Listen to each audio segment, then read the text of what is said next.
So hello students, finally ख़त्म हुई आपकी बीकॉम सेकेंड सेमेस्टर की जर्नी और अब आप एंटर कर रहे हैं बीकॉम थर्ड सेमेस्टर में।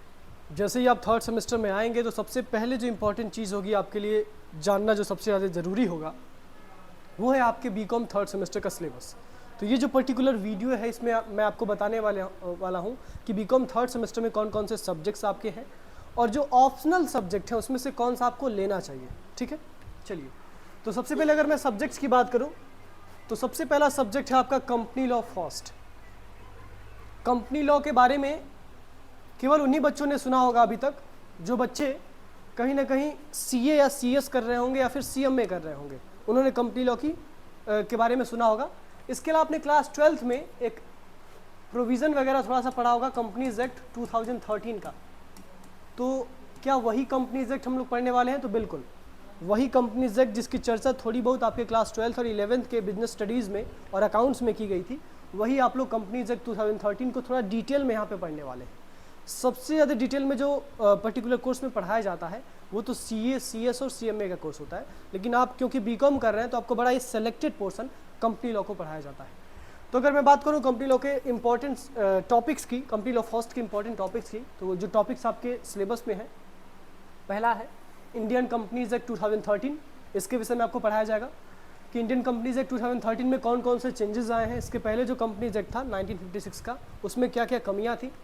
फिर आपको पढ़ाया जाएगा कि कंपनी का नेचर क्या होता है, कंपनी के टाइप्स कितने होते हैं। फिर आपको पब्लिक कंपनी को प्राइवेट कंपनी में कैसे कन्वर्ट किया जाता है। ये बड़ा इंपॉर्टेंट टॉपिक होता है उन बच्चों के लिए जो बच्चे सीए या सीएस कर रहे होते हैं, क्योंकि पब्लिक कंपनी को प्राइवेट कंपनी में कन्वर्ट करने का प्रोसेस और प्राइवेट कंपनी को पब्लिक कंपनी में कन्वर्ट करने का प्रोसेस, ये बड़ा ही कॉम्प्लेक्स प्रोसेस होता है, जिसके लिए आप एक प्रोफेशनल हायर करते हैं जो कंपनी सेक्रेटरी होता है, और वो कंपनी सेक्रेटरी आपको सर्विसेज प्रोवाइड करता है, उसके बदले वो अच्छा खासा आपसे फीस भी लेता है। तो ये आपके फ्यूचर के लिए बड़ा इंपॉर्टेंट टॉपिक है जो मैं आपको सजेस्ट करूँगा कि आप काफ़ी डिटेल में पढ़ें। इसके अलावा formation of a company, company को बनाना कैसे है, कंपनी का प्रमोशन कैसे होता है, कंपनी का इनकॉर्पोरेशन यानी कंपनी का रजिस्ट्रेशन कैसे होता है, कंपनी के जो प्रिंसिपल डॉक्यूमेंट होते हैं जैसे memorandum of association, articles of association, इसका क्या पर्पज़ होता है, इसके बनाने का क्या पर्पज़ होता है, इसमें कौन कौन सी चीज़ें लिखी जाती हैं, क्या मेमोरेंडम ऑफ एसोसिएशन कंपनी के लिए ज़रूरी होता है या नहीं होता है, ये सारी चीज़ें आप देखने वाले हैं। इसके अलावा प्रॉस्पेक्टस, अगर कोई भी कंपनी शेयर्स इशू कर रही है तो शेयर्स को इशू करने के लिए कंपनी एक डॉक्यूमेंट इशू करती है जिसमें कंपनी अपने तमाम विवरण बताती है कि कंपनी कब बनाई गई थी, कंपनी किस बिजनेस में डील कर रही है, ये सारी चीज़ें कंपनी अपने प्रॉस्पेक्टस में आपको बताती है। तो प्रॉस्पेक्टस के बारे में भी आपको जानकारी मिलेगी यूनिट 1 में। अभी इतने टॉपिक्स का नाम मैंने लिया, केवल ये यूनिट 1 का टॉपिक है, केवल एक सब्जेक्ट जो कंपनी लॉ फर्स्ट है उसका केवल एक यूनिट है। तो आपको कहीं ना कहीं जो टॉपिक्स हैं जैसे nature and types of company, ये तो आपको सुने हुए लग रहे होंगे, आपने टाइप्स ऑफ कंपनीज पढ़ा होगा, private company, public company, 1% company, company limited by share, company limited by guarantee. इसके अलावा और भी कुछ ऐसे टाइप्स ऑफ कंपनीज हैं जो आपने पढ़ा नहीं होगा, जो आपको नया दिखने को मिलेगा। इसके अलावा आपने प्रमोशन पढ़ा है क्लास 11th में बिजनेस स्टडीज़ में, लेकिन वो जो प्रमोशन आपने पढ़ा था बड़ा ही लिमिटेड था। यहाँ पे जो आप प्रमोशन पढ़ने वाले हैं बड़ा इन डेप्थ में पढ़ने वाले हैं। तो ये तो आपको अंदाज़ा हो जाना चाहिए जब आप बीकॉम थर्ड सेमेस्टर में एंटर कर रहे हैं कि बीकॉम थर्ड सेमेस्टर का सब्जेक्ट फर्स्ट और सेकंड सेमेस्टर के सब्जेक्ट की तुलना में डेफिनेटली डिफ़िकल्ट है। अब इस डिफ़िकल्ट सब्जेक्ट को कैसे आसान बनाना है इसकी भी हम चर्चा बाद में करेंगे। पहले तो हम सब्जेक्ट की चर्चा कर लेते हैं, सिलेबस की चर्चा कर लेते हैं। अगर मैं यूनिट 2 की बात करूं तो यूनिट 2 में आपको पढ़ाया जाएगा शेयर्स के बारे में। अब शेयर्स आपने ऑलरेडी पढ़ रखा है, टाइप्स ऑफ शेयर्स आपने पढ़ रखा है, equity share, preference share, share capital क्या होता है, इसके कितने प्रकार होते हैं, आपने issued share capital, reserve share capital, authorise share capital, ऐसे तमाम प्रकार के शेयर कैपिटल क्लास 12th की अकाउंट्स में पढ़ा होगा। अलॉटमेंट ऑफ शेयर्स, शेयर्स का अलॉटमेंट कैसे होता है, मेंबर्स की कैटेगरीज कौन कौन सी होती हैं, किस किस प्रकार के मेंबर्स होते हैं, modes of acquiring membership, membership acquire करने के लिए यानी कंपनी में सदस्य बनने के लिए कौन कौन से तरीके हैं, कौन कौन से मोड्स हैं, राइट्स एंड लाइबिलिटीज़, आपके मेंबर्स जो होते हैं आपकी कंपनी के, उनके कौन कौन से अधिकार होते हैं, उनके कौन कौन से दायित्व होते हैं।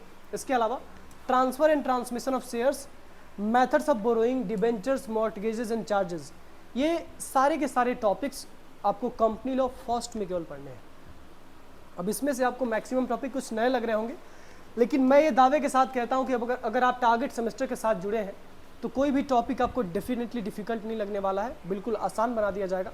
बस आपको हर वो चीज़ माननी है और हर उस इंस्ट्रक्शन को फॉलो करना है जो टारगेट सेमेस्टर की टीम के द्वारा आपको दिया जाता है। आगे बात करें तो आगे आपका सेकंड सब्जेक्ट है company law second. Company law second में क्या पढ़ना है आपको?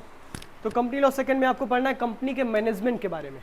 हमने ये तो जान लिया कि कंपनी बनेगी कैसे, कंपनी में कौन कौन से डॉक्यूमेंट्स होंगे, कंपनी शेयर्स कैसे इशू करेगी।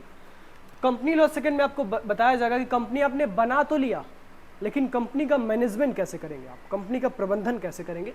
तो यहाँ पे आप पढ़ेंगे मैनेजमेंट कौन करता है कंपनी का, डायरेक्टर्स कौन होते हैं, कितने प्रकार के डायरेक्टर्स होते हैं, कितनी संख्या में डायरेक्टर्स हर कंपनी को चाहिए होते हैं, मैनेजिंग डायरेक्टर कौन होता है, होल टाइम डायरेक्टर कौन होता है, डायरेक्टर का क्वालिफिकेशन और डिसक्वालिफिकेशन क्या होता है, ड्यूटीज़ क्या होती हैं डायरेक्टर्स की, वेकेशन, रेजिग्नेशन और डायरेक्टर्स को कब कब रिमूव किया जा सकता है। कंपनी के मीटिंग्स के बारे में आप पढ़ेंगे, एनुअल जनरल मीटिंग होती है कंपनी की, एक बोर्ड मीटिंग होती है, एक extra ordinary annual general meeting होती है, ईजीएम, एजीएम, इन सब के बारे में आप पढ़ेंगे। इसके अलावा पढ़ेंगे रेजोल्यूशन कैसे पास होता है कंपनी में, स्पेशल रेजोल्यूशन, ऑर्डिनरी रेजोल्यूशन। ठीक है, चलिए आगे अगर मैं यूनिट सेकंड की बात करूं तो यहाँ पे आप पढ़ेंगे majority power and minority rights. आपने बचपन से एक शब्द सुना होगा, बहुसंख्यक और अल्पसंख्यक। बहुसंख्यक यानी एक ऐसा कम्युनिटी जिसकी संख्या देश में या किसी समाज में ज़्यादा है, उसको हम बहुसंख्यक कहते हैं, जिसको इंग्लिश में मेजॉरिटी कहा जाता है। और माइनॉरिटी का मतलब एक ऐसे लोग, एक ऐसी कम्युनिटी जिसकी संख्या पूरे देश में या किसी समाज में कम होती है।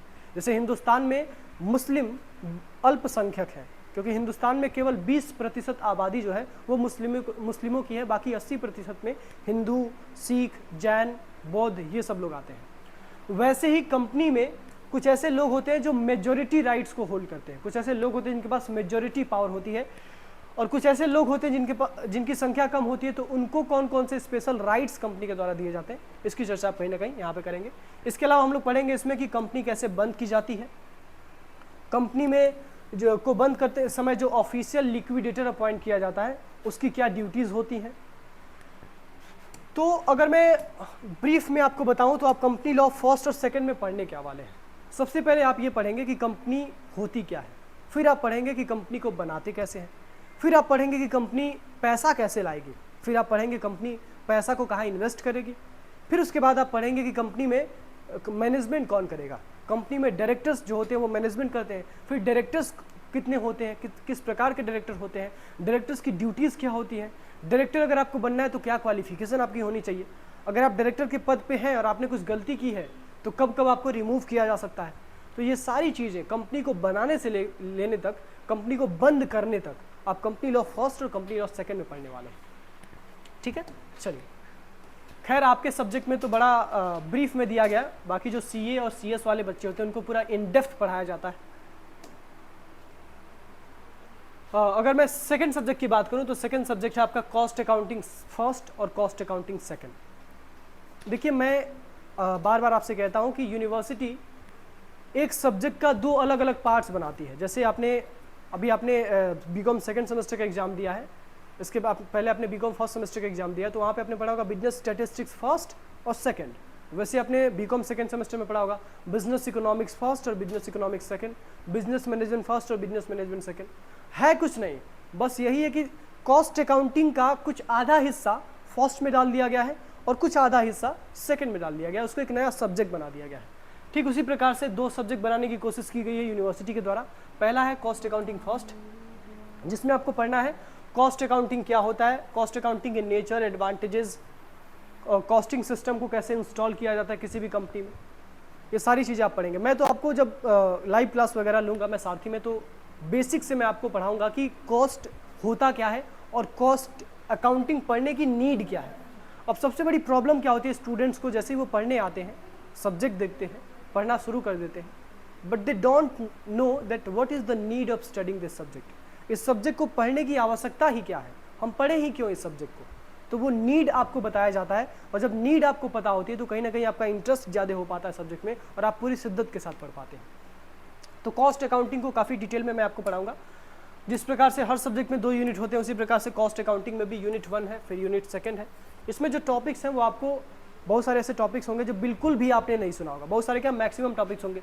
आपने अभी तक कॉस्ट अकाउंटिंग के नाम पे, मुझे जहाँ तक लगता है कि आपने एक ही चीज़ पढ़ा होगा क्लास 11th में, जब आपने अकाउंट्स पढ़ा होगा तो वहाँ पे आपको ब्रांचेज ऑफ अकाउंटिंग पढ़ाया गया होगा, लेखांकन की शाखाएं। उसमें एक ब्रांच हुआ करता था कॉस्ट अकाउंटिंग का, यानी लागत लेखांकन का। बस वही आपने पढ़ा होगा।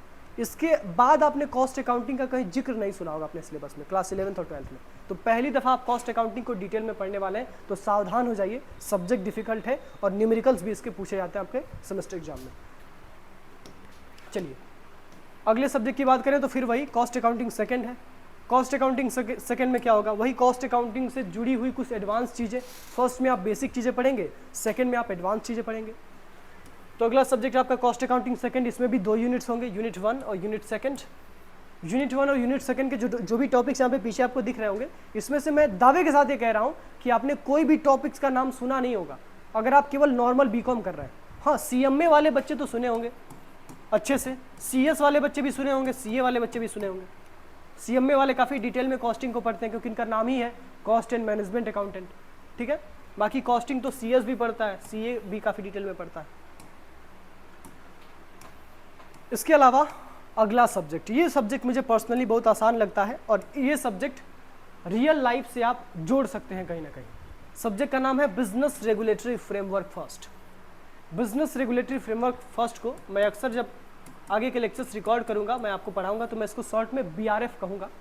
तो जब भी मैं BRF कहूँगा तो आप समझ लीजिएगा बिजनेस रेगुलेटरी फ्रेमवर्क सब्जेक्ट की मैं बात कर रहा हूँ। इसका भी 2 पार्ट है, पहला है फर्स्ट, दूसरा है सेकेंड। फर्स्ट में क्या आपको पढ़ना है, यूनिट 1 में आपको पढ़ना है इंडियन कॉन्ट्रैक्ट एक्ट के बारे में। अब आप कहेंगे सर ये एक्ट कहाँ से आ गया, ये एक्ट वगैरह कानून वगैरह पढ़ने का काम तो LLB वाले बच्चों का होता है, लॉ वाले बच्चों का होता है, हम एक्ट क्यों पढ़े। तो भाई LLB वाले जो स्टूडेंट्स होते हैं, they use to study the law relating to civil matter, criminal matter, business matter पे जो लॉ होते हैं वो LLB के स्टूडेंट्स को नॉर्मल केसेस में नहीं पढ़ाया जाता है। तो भाई कोई तो चाहिए जो बिजनेस के लॉज को पढ़े, तो वो कौन पढ़ेगा। बीकॉम के स्टूडेंट्स बेसिक लेवल पे पढ़ेंगे और एडवांस लेवल पे कौन पढ़ेगा, CA पढ़ेगा। और सबसे ज़्यादा एडवांस लेवल पे जो बिजनेस का लॉ पढ़ता है वो है आपका कंपनी सेक्रेटरी। तो ये तो CA CS की बात हो गई, लेकिन आपको क्या पढ़ना है, आपको बड़ा बेसिक सा इंडियन कॉन्ट्रैक्ट एक्ट दिया हुआ है। बाकी अगर आप CA CS कर रहे होंगे तो आपके लिए थोड़ा सब्जेक्ट आसान होगा। लेकिन हाँ, एक चीज़ और समझ लीजिएगा, अगर आप CA और CS कर रहे हैं तो अपने आप को बहुत बड़ा बहादुर मत समझिएगा, क्योंकि बीकॉम का सब्जेक्ट भले ही आसान हो लेकिन हर सब्जेक्ट आपके सिलेबस से मैच नहीं करेगा, और अगर मैच भी कर रहा है तो हर टॉपिक मैच नहीं करेगा। तो थोड़ा सीरियसली लेंगे, लाइटली नहीं कि मैं तो CA CS कर रहा हूँ मेरा तो बीकॉम आसानी से निकल जाएगा। हाँ, आसान हो सकता है आपके लिए, लेकिन बिल्कुल भी लाइटली नहीं लेना इस चीज़ को। चलिए बिजनेस रेगुलेटरी फ्रेमवर्क फर्स्ट की बात करूँ तो इसमें इंडियन कॉन्ट्रैक्ट एक्ट यूनिट 1 में आपको पढ़ाया जाएगा। फिर यूनिट सेकेंड में भी इंडियन कॉन्ट्रैक्ट एक्ट के कुछ टॉपिक्स जैसे void agreement, performance of contract, discharge of contract के बारे में पूरी चीज़ें आपको पढ़नी है। इसकी हम डिटेल चर्चा कर चुके हैं ऑलरेडी, प्लेलिस्ट भी है यूट्यूब पे, एक आध वीडियोस आपको मिल जाएंगे, उसको भी आप लोग फॉलो कर सकते हैं। अगला सब्जेक्ट है बिजनेस रेगुलेटरी फ्रेमवर्क सेकंड। इसमें आपको 2 एक्ट पढ़ने हैं। फर्स्ट में तो बस आपको एक एक्ट पढ़ना था, इंडियन कॉन्ट्रैक्ट एक्ट, उसमें भी सेलेक्टेड पोर्शन पढ़ना है। लेकिन सेकेंड में आपको 2 एक्ट पढ़ने हैं, 2 एक्ट का कुछ सेलेक्टेड पोर्शन, कुछ सेलेक्टेड सेक्शंस पढ़ने हैं। पहला एक्ट है सोगा यानी सेल्स ऑफ गुड्स एक्ट 1930 और दूसरा है नेगोशिएबल इंस्ट्रूमेंट एक्ट 1881। तो ये दोनों एक्ट के एक ब्रीफ डिस्कशन मैं आपके साथ करूंगा जो आपके एग्जाम के लिए इंपॉर्टेंट है आपके सिलेबस में। ये दोनों एक्ट के कुछ सेलेक्टेड ही सेक्शंस दिए गए हैं, ठीक है। अब देखिए एक ऑप्शन यहाँ पे मिलता है आपको कि आप अगर चाहें तो बिजनेस रेगुलेटरी फ्रेमवर्क फर्स्ट यानी BRF फर्स्ट, BRF सेकंड ले सकते हैं, या फिर अगर आप चाहें, ध्यान से, अगर आप चाहें तो BRF फर्स्ट या BRF सेकंड ले सकते हैं, या फिर अगर आपकी इच्छा नहीं है ये लेने की तो आपके पास दूसरा ऑप्शन है इन्वेंट्री मैनेजमेंट फर्स्ट और इन्वेंट्री मैनेजमेंट सेकंड लेने की। मैं पर्सनली रिकमेंड करूंगा कि इन्वेंट्री मैनेजमेंट फर्स्ट और सेकंड मत लीजिएगा, और अगर आप लेंगे तो इसका कंटेंट आपको बड़ा सेलेक्टेड मिलेगा। टारगेट सेमेस्टर की टीम तो आपको प्रोवाइड करेगी लेकिन बहुत कम कंटेंट आपको मिल पाएगा। क्यों? क्योंकि BRF फर्स्ट और सेकंड एक ऐसा सब्जेक्ट है जो आपके बिजनेस लाइफ में, आपके कॉर्पोरेट लाइफ में, आपके जब आप जॉब करने जाएंगे आपकी जॉब लाइफ में बड़ा इंपॉर्टेंट रोल प्ले करेगा as compare to inventory management. Inventory management एक टेक्निकल सब्जेक्ट है, उसको समझना भी थोड़ा मुश्किल होता है। हाँ, ये जरूर कह सकते हैं कि इन्वेंट्री मैनेजमेंट जो है वो कॉस्टिंग से थोड़ा रिलेटेड है। तो अगर आप कॉस्ट अकाउंटिंग डिटेल में पढ़ते हैं तो इन्वेंट्री मैनेजमेंट की भी कुछ हद तक तैयारी आपकी हो जाती है। लेकिन मैं कहूँगा कि ये लेना मूर्खता होगा, ये लेना आपके लिए ठीक होगा, क्योंकि ये सब्जेक्ट इसकी तुलना में काफ़ी आसान भी है और ये सब्जेक्ट थोड़ा फ्रेंडली भी है। आप थोड़ा सा अपने सोसाइटी से रिलेट करके प्रैक्टिकल वे में आप इस सब्जेक्ट को पढ़ पाएंगे। ठीक है, तो मेरा सजेशन यही होगा कि आप BRF फर्स्ट और BRF सेकंड लें, इन्वेंट्री मैनेजमेंट फर्स्ट या सेकंड ना लें, लेकिन मैं आपको बता दे रहा हूँ कि इन्वेंट्री मैनेजमेंट फर्स्ट और सेकंड का भी ऑप्शन आपके पास है। ठीक है, तो ये है इन्वेंट्री मैनेजमेंट फर्स्ट, इसमें भी 2 यूनिट्स हैं आपके। दूसरा इन्वेंट्री मैनेजमेंट सेकंड, इसमें भी आपके 2 यूनिट्स हैं। आप देख सकते हैं सिलेबस आपको कुछ हद तक मिलता हुआ दिखेगा कॉस्टिंग से। हाँ, अब एक चीज़ जो सबसे इम्पॉर्टेंट चीज़ आपके लिए होती है कि सर आपने ये तो बता दिया कि बीकॉम थर्ड सेमेस्टर का ये सिलेबस है, सिलेबस की तैयारी कैसी करनी है। तो मैं रिकमेंड करूँगा कि जो बच्चा बिल्कुल भी कॉन्फिडेंट नहीं है और उसको सिलेबस देखने के बाद ऐसा लग गया है कि भाई मुझे तो ये सब्जेक्ट बिल्कुल भी पल्ले नहीं पड़ने वाले, क्योंकि ये सब्जेक्ट मेरे लेवल के नहीं है, और सच में बताऊं तो भाई ये सब्जेक्ट आपने इसके पहले देखा नहीं है, अगर थोड़ा थोड़ा बस इसके विषय में नाम सुना होगा आपने। तो देखिए 2 ऑप्शंस आपके पास है। ऑफलाइन कोचिंग सेंटर आपका बीकॉम थर्ड सेमेस्टर का स्टार्ट हो चुका है। ठीक है, पहला ऑप्शन। दूसरा ऑप्शन है आपका ऑनलाइन कोचिंग, जो आपका सारथी के माध्यम से आपकी विगत 2 सेमेस्टर से आपकी परीक्षाओं में आपकी मदद कर रहा है सारथी। ऑफलाइन कोचिंग सेंटर भी विगत पिछले 1 सेमेस्टर से, मतलब सेकंड सेमेस्टर से बच्चों की मदद कर रहा है, और ऑफलाइन में जो स्टूडेंट्स रहे हैं उनका रिजल्ट भी काफ़ी अच्छा सेकंड सेमेस्टर में आएगा, उनकी परफॉर्मेंस को देख के लग रहा था। बाकी आपका जो भी आपके लिए कन्वीनियंट हो, मतलब अगर आप दूर रहते हैं तो ऑफलाइन तो आपके लिए बिल्कुल भी पॉसिबल नहीं है। अगर आप गोरखपुर में रहते हैं तो ऑफलाइन आपके लिए डेफिनेटली पॉसिबल है। ऑफलाइन अगर आप आते हैं तो ऑफलाइन में फ़ायदा क्या है मैं आपको बता दे रहा हूँ। ऑफलाइन अगर आप जुड़ते हैं तो सबसे पहली चीज़, ऑफलाइन में आपको सामने से आपका टीचर पढ़ा रहा होता है, और आपके सामने से जो भी डाउट्स उस पॉइंट ऑफ टाइम पे आएंगे कि सर मुझे ये टॉपिक समझ में नहीं है, दोबारा रिपीट करिए, या फिर ये सिनेरियो होगा तो क्या आंसर होगा इसका, तो वो तुरंत एग्जैक्टली आपको उस डाउट का आंसर मिल जाएगा, क्योंकि टीचर आपके सामने खड़ा है। दूसरी चीज़, ऑफलाइन में मैं वीकली टेस्ट कंडक्ट कराता हूँ, और हर वीक में मैं आपको बताता हूँ कि आप परीक्षा के लिए किस हद तक तैयार हो गए हैं। ऑफलाइन की एक सबसे बड़ी खास बात यह है कि यहाँ पे जो भी स्टूडेंट्स ऑफलाइन पढ़ने आते हैं, पहले वो स्टूडेंट बन के पढ़ते हैं, फिर उनको मौका दिया जाता है जो टॉपिक्स उनको पढ़ाए गए हैं एज अ टीचर यहाँ पे आके खड़े होकर, जहाँ पे मैं आपको दिख रहा हूँ, यहाँ पे वो बच्चे आते हैं और वो एक्सप्लेन करते हैं। तो उनके अंदर का जो प्रेजेंटेशन स्किल है, उनके अंदर का जो कम्युनिकेशन स्किल है, उनकी जो पर्सनैलिटी है वो कहीं ना कहीं डेवलप होती है, ग्रूम होती है। तो ये सारे फैक्टर्स ऑफलाइन के लिए काम करते हैं। अगर मैं ऑनलाइन की बात करूँ तो ऑनलाइन में आपकी लाइव क्लासेस चलेंगी। ऑनलाइन में आपको सारे PDF, सारे कंटेंट्स, सारे MCQs दिए जाएंगे। अब एक चीज़ और, एक मिथ है स्टूडेंट्स के बीच में, सर अगला एग्जाम भी MCQ बेस्ड होगा। तो let me tell you, 90% possibility है कि अगला एग्जाम थियरी बेस्ड होगा।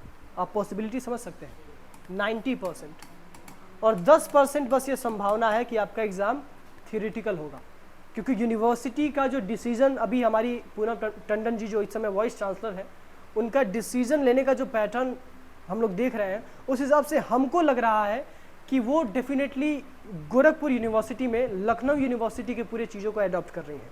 और जिस प्रकार से लखनऊ यूनिवर्सिटी में एग्ज़ाम्स कंडक्ट होते हैं, मैं आपको बता दूँ, लखनऊ यूनिवर्सिटी में 2nd, 4th और 6th सेमेस्टर का जो एग्ज़ाम होता है वो MCQ बेस्ड होता है। ठीक है, इसके अलावा 1st, 3rd और 5th का जो एग्ज़ाम होता है ये आपका होता है थियरी बेस्ड। मतलब यहाँ पे आपको क्वेश्चंस पूछे जाएंगे और आपको आंसर्स डिस्क्रिप्टिव फॉर्म में लिखने होंगे। तो ये आपके लिए बड़ा इंपॉर्टेंट है इस चीज़ को समझना कि आप अगर एग्ज़ाम में MCQ एक्सपेक्ट करके चल रहे हैं कि इस बार भी MCQ ही पूछा जाएगा, तो आप एक गलत दिशा में जा रहे हैं, क्योंकि इस बार MCQ पूछे जाने की पॉसिबिलिटीज़ 10% है, ना पूछे जाने की पॉसिबिलिटीज़ 90% है। क्यों? क्योंकि इस बार जो सेकंड सेमेस्टर का एग्जाम हुआ है, 4th सेमेस्टर का एग्जाम हुआ है, इसमें हैपहैज़ार्ड तरीके से यूनिवर्सिटी ने एग्जाम कराया है, क्योंकि इलेक्शंस वगैरह थे तो बहुत जल्दी एग्जाम करा दिया।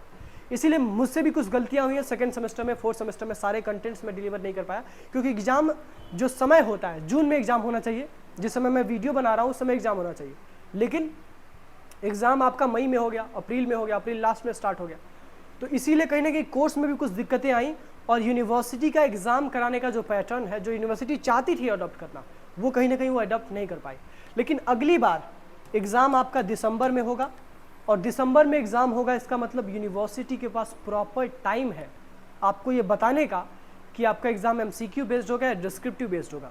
यूनिवर्सिटी के पास प्रॉपर टाइम है अपने आप को तैयार करने का कि वो एग्ज़ाम डिस्क्रिप्टिव बेस कराना चाहती है या एमसीक्यू बेस कराना चाहती है। तो सावधान हो जाइएगा। पहले मैं आपको बता रहा हूँ कि अगर एग्ज़ाम एमसीक्यू बेस्ड नहीं हुआ तो आप में से जो बच्चे अभी 50 में से 45 और 40 क्वेश्चन सही करके आ रहे थे, वो 40 नंबर के लिए तरसेंगे। 40 नंबर, 100 में से 40 नंबर के लिए तरसेंगे, जो मैं हरगिज़ नहीं चाहता हूँ। तो इस बार जो भी बच्चा अच्छे से पढ़ाई करना चाहता है तो आपके लिए ऑप्शन है आपका सारथी। जस्ट एट 349 आपको सारथी दिया जा रहा है, तो जाइए जल्दी से सारथी को ज्वाइन करिए। बीकॉम थर्ड सेमेस्टर के लिए सारथी आपका लॉन्च किया जा चुका है और थर्ड सेमेस्टर का कंटेंट आपको रिकॉर्डेड फॉर्म में ऑलरेडी प्रोवाइड किया जा चुका है। अभी लाइव क्लासेस आपकी 1 से 2 दिन में हो सकता है, कल से या परसों से आपकी live classes BCom third semester की स्टार्ट हो जाए। इस बार मेरा टारगेट है कि मैं सिलेबस भी कंप्लीट कराऊंगा, ऑनलाइन और ऑफलाइन दोनों। और सिलेबस कंप्लीट कराने के साथ साथ मैं कोशिश कर रहा हूँ कि ऑनलाइन का वीकली टेस्ट तो पॉसिबल नहीं है, तो मैं मंथली टेस्ट कराऊंगा। मतलब हर महीने मैं आपका टेस्ट कंडक्ट करवाऊंगा और मैं टेस्ट हो सकता है डिस्क्रिप्टिव बेस्ड ले लूँ या फिर एमसीक्यू बेस्ड ले लूँ। तो उस केस में आपको क्या करना पड़ेगा, आपको जल्द से जल्द सारथी को ज्वाइन करना है और अपनी तैयारी को एक नई दिशा और एक नई गति देनी है। ये नहीं कि भाई एग्जाम्स खत्म हो गए हैं, अब तो मुझे आराम करना है, आराम फरमाना है, आराम से घूमना है, कहीं कहीं ट्रैवल करना है, कुछ एक्सप्लोर करना है। तो भाई एक्सप्लोर करने का समय खत्म। 2-4 दिन आपको दिया जा चुका है ऑलरेडी, क्योंकि आपके एग्जाम्स 10 जून तक थे और 5-6 दिन का गैप ऑलरेडी दिया जा चुका है। हो सकता है ये वीडियो 17-18 को पब्लिक होगा, तो 17-18 को अगर पब्लिक हो रहा है वीडियो, तो उसी दिन, जिस दिन आप ये वीडियो देख रहे हैं, उसी दिन से आप ये प्रण लेंगे कि मैं आज से अपने जीवन का जो एग्ज़ाम में पढ़ने का तरीका है, उसकी दिशा और उसकी गति दोनों बदलने वाला है। ठीक है, चलिए। तो मैंने आपको सारे ऑप्शंस बता दिए कि कैसे आपको तैयारी करना है। साथ ही साथ मैंने आपको ये भी बता दिया कि बीकॉम थर्ड सेमेस्टर में अगर आपको अच्छा रैंक लाना है, अगर आपको अच्छे मार्क्स लाने हैं, तो क्या सॉल्यूशन है आपके पास। प्रॉब्लम तो बहुत बड़ी है कि बीकॉम थर्ड सेमेस्टर का सिलेबस डिफिकल्ट है, लेकिन दोनों सॉल्यूशन आपको प्रोवाइड किए गए, ऑफलाइन और ऑनलाइन। अगर आपको ऑफलाइन जुड़ना है तो आप हमारे टेक्निकल टीम का नंबर है, आप वहाँ पे कांटेक्ट कर सकते हैं। हमारी जो बिजनेस डेवलपमेंट एग्जीक्यूटिव है, हमारी जो टेली कॉलर है, वो आपको बता देंगे। ये हमारा ऑफिशियल नंबर है, इस ऑफिशियल नंबर पे आप कांटेक्ट कर सकते हैं अगर आपको सारथी जुड़ने में कोई दिक्कत हो रहा है, या फिर अगर आपको ऑफलाइन आने में लोकेशन का कोई इशू हो रहा है, तो आप इस नंबर पे कांटेक्ट कर सकते हैं, आपको पूरी बात बता दी जाएगी। दैट्स इट दोस्तों, मिलते हैं फिर नेक्स्ट लेक्चर में। तब तक पढ़ते रहिए पूरी ऊर्जा के साथ और घूमना बंद करिए, अब अपने दिशा पे आ जाइए, क्योंकि आप ही हमारे देश के वो युवा हैं जो हमारे देश की दशा और दिशा को बदलने वाले हैं।